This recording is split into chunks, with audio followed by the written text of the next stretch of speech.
So to start, I lure him onto the place and into a down. This looks different than it would with most dogs. Usually my lure, I would keep my hand much closer to the dog's face, but Moseley's not comfortable with that, so I do what works for him. So you can see I'm just luring him on and into a down. Once he's in the down, I mark it with good and reward, and then I release him with the word break. Now that I know I can get the behavior from him, I'll name it. And here I help him out with a little bit of leash pressure because I want him to understand that place means to go on the cot and lie down. So here you can see I help him out with leash pressure a bit. And as soon as he lies down, I immediately release that pressure and I still reward him. So I'm going to continue to practice this with him over and over. It's going to look the same each time. We're going to walk up to it and I'm going to say place. If he needs the help, I'm going to lure him or leash pressure him onto the place and into a down if he needs to. Our goal is going to be that I'll walk up to it and say place, and he'll walk on and lie down by himself like he just did there. I didn't need to help him out with leash pressure or with luring. And I'll release him, and now we'll move on. It's now the next session of place with Moseley. So here I'm going to start to ask a little bit more of him. So when I tell Moseley good and give him a food reward, he considers that a break. So he'll try to get up like he did there.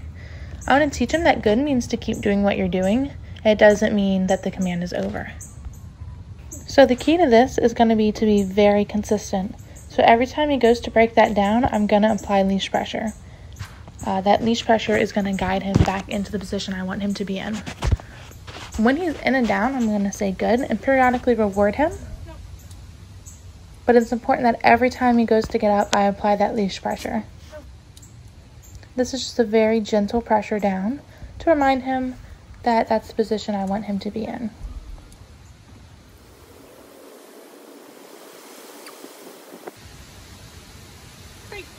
Good job, buddy.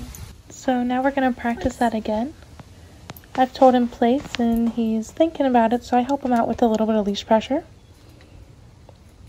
He automatically downs. Now I want to practice that duration again, so I'm going to have my foot ready. So right there, when he stood up, there's immediately leash pressure. So he was like, oh yeah, let me lay down. Now I'm going to continue to add duration to this command. So again, while he's lying down, I'm going to tell him good and reward. Now I'm keeping my foot there at first when I was rewarding him so I could be prepared.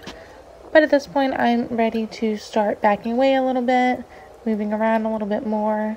And as you can see, he's holding his down very nicely here. So I release him, and it's time for the next step. Now it's time to start layering in the e-collar. The first step is going to be to prime him on the command we're working on. So right now we're working on place. So I just want to run him through that a few times. The reason I'm priming him on this command is because when I add the e-collar on the first step, I take away the name, because I want to make sure he's responding to the e-collar pressure rather than just the verbal command. So here I'm starting the first step of e-collar place. So right now I have the e-collar pressure on. He's on about a level 3 or 4.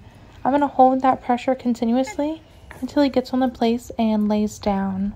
As soon as he lies down on his place, I'm going to let go of pressure and I'm going to reward and release him.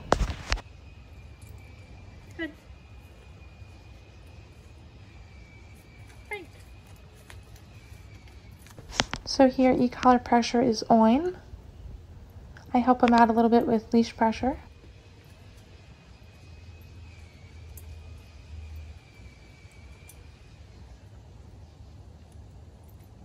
And here e-collar pressure is off. So I am helping him out with the leash along the way since the e-collar is non-directional. Pressure's on. Pressure's off. So you can see he's learning how to turn off the pressure much quicker now. So now that I know he knows how to turn off the pressure, I can add the name back. So here I've told him place, and he goes on with no pressure. That was big for him because I bumped into the cot, which was startling, and he still managed to get onto the place and lie down with 0 pressure. I'm also going to go back to adding duration to this command. If he were to stand up, instead of applying leash pressure, I would apply e-collar pressure. So here he goes to get up, and I mark it with no, and then I immediately turn on the e-collar pressure. So right now I'm holding the e-collar and guiding him back onto place. And once he's back down, again, I'll turn off pressure and I'll mark it with good. He will stay on this stage of training for a while. This stage is really going to allow me to proof the commands. So with this, I'll be able to make sure he has a really solid understanding of place. He's going to learn that no matter what the distraction is, he has to stay lying on his cot and be calm.